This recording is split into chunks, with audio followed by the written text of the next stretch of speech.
Since I can't talk to anyone about this, I'll say it here. My life is in shambles. A couple of years ago I met the guy of my dreams. And I fell madly in love, and so did he. We had it all: good jobs, future plans, we were in the middle of buying our first home. And we are both under 25, life was amazing to say the least. But everything changed in one night. I had gotten very sick and was in and out of the hospital. My fiancé had a memorial to go to, and so he went without me. Then everything started unfolding. His little cousin was there and had tried to kiss him. And then when he excused himself to the bathroom, she bursted in and saw him sitting on the toilet talking to me. She made me feel weird because of this, and he tried to find a way home, but being late and living in the country he couldn't get an Uber.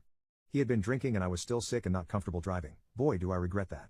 We both went to bed around 3 a.m. and fell asleep on FaceTime. When he woke up in the morning, his little cousin and her friend had climbed into the bed to sleep. My fiancé doesn't pay much attention and just leaves because his boss had an emergency and called him in at around 5 a.m. So he leaves, and all of a sudden the little cousin starts telling everyone that my fiancé touched her. She waits about a week and filed a police report stating that my fiancé ed her and touched her best friend that night.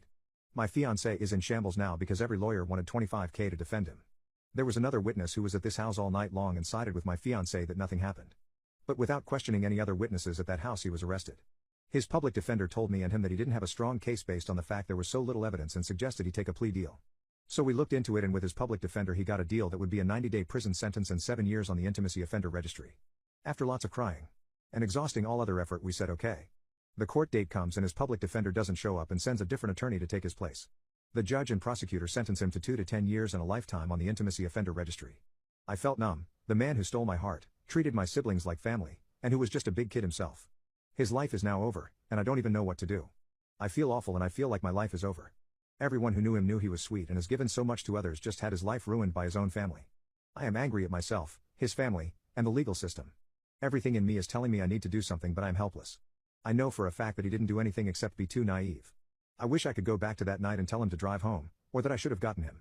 I'm angry that something so bad happened to such a good man, and most of all I feel like I let it happen. It's been 2 weeks without him and I can't eat or sleep knowing that those 2 girls ruined his life for what seems like nothing. And that they had seemingly planned this out. Even if this did happen, both of these girls' parents knew about what these girls were saying the day it happened, but both parents waited a week before taking their daughters to make a police report.